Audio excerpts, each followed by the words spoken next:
जय भीम नमो बुद्धाय साथियों। दोस्तों, हम सभी लोग जानते हैं कि हमारे मसीहा, हमारे मुक्तिदाता डॉक्टर बाबा साहब भीमराव अंबेडकर की हत्या करने के लिए विरोधियों ने कई बार प्रयास किया और हर बार उनका प्रयास नाकाम ही रहा है। ऐसा ही एक किस्सा जो आपके दिलो दिमाग को हिला देगा, आपके रोंगटे खड़े कर देगा, आपको बताने जा रहा हूँ। ऐसी जानकारी जो आपको किसी ने आज तक नहीं बताई होगी। तो आइए जान लेते हैं बाबा साहब की हत्या के षड्यंत्र के बारे में।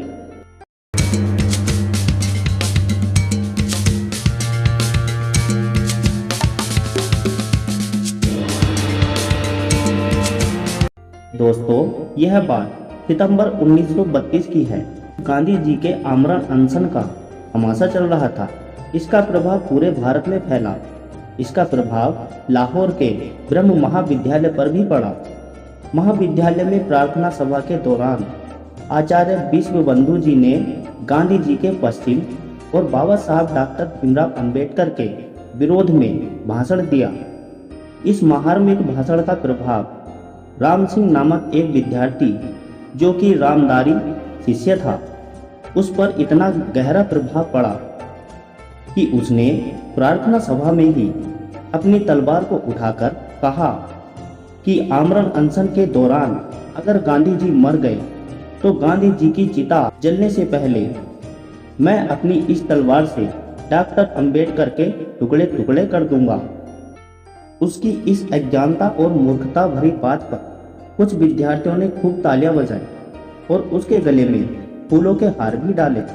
उसमें से एक विद्यार्थी ने राम सिंह से कहा कि अगर वह डॉक्टर अंबेडकर को मारने की प्रतिज्ञा पूरी करेगा तो उसे भी महान देशभक्त शहीद भगत सिंह के तरह इतिहास में हिंदू जातिवाद का रक्षक और शहीद कहा जाएगा। उसकी उस बात को सुनकर राम सिंह ने बाबा साहब डॉक्टर भीमराव अंबेडकर की हत्या करने का दृढ़ निश्चय कर लिया। बाबा साहब के समीप रहे शंकरानंद शास्त्री और अन्य समझदार विद्यार्थियों ने उसे बहुत समझाने का प्रयत्न किया, पर वह नहीं माना। 25 दिसंबर 1932 को उसका पूना जाने का प्रोग्राम बना। उसके लिए बहुत से विद्यार्थियों ने रेल का किराया और खाने पीने के लिए चंदा दिया। वह वो सपना देख रहा था कि कब वो पूना पहुंचे और कब डॉक्टर अंबेडकर को मारकर शहीद बने। 24 दिसंबर 1932 को रात्रि में रेडियो पर समाचार प्रसारित किया गया कि डॉक्टर अंबेडकर और गांधी जी के बीच समझौता हो गया है। गांधी जी ने नींबू पानी पीकर अनशन तोड़ दिया है।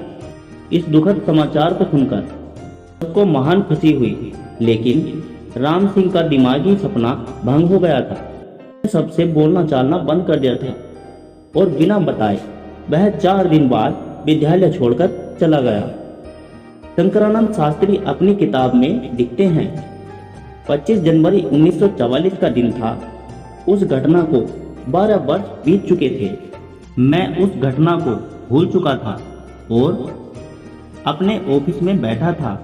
तब चपड़ासी ने मुझसे आकर कहा, साहब 3 व्यक्ति आपसे मिलना चाहते हैं और चिट्ठी देता है।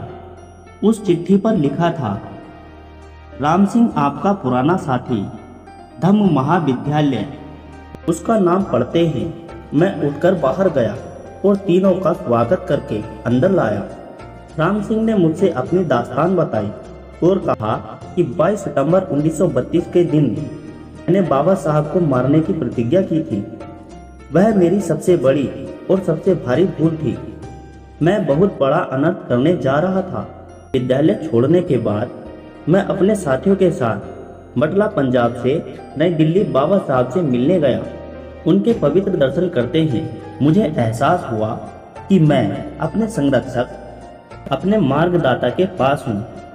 बाबा साहब के प्रति मेरी नफरत भरी सोच प्रेम में बदल गई और मेरे मन में उनके लिए सबसे ज्यादा इज्जत हो गई। मैं बहुत मूर्ख था जो गांधी जी के रास्ते पर चल गया और ऐसे महान सच्चे हितकारी नेता को मारने की प्रतिज्ञा कर बैठा।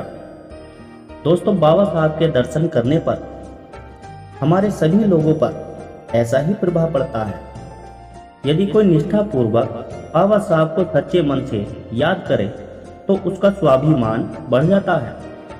दोस्तों, आज भी गांधीवाद के चक्रव्यूह के कारण हमारे बीच में बहुत से राम सिंह जैसे व्यक्ति हैं जो इधर उधर भटकते रहते हैं। यही नहीं, वे बाबा साहब की निंदा और आलोचना करके अपनी रोजी रोटी भी चलाते हैं, लेकिन उसका श्रेय बाबा साहब को कभी नहीं देते। तो दोस्तों, आपको यह जानकारी कैसी लगी हमें कमेंट करके जरूर बताएं। और अगर आपको बाबा साहब से जुड़ी और भी जानकारी चाहिए तो वीडियो को लाइक करें, शेयर करें, चैनल को सब्सक्राइब जरूर करें। जय भीम, नमो बुद्धाय।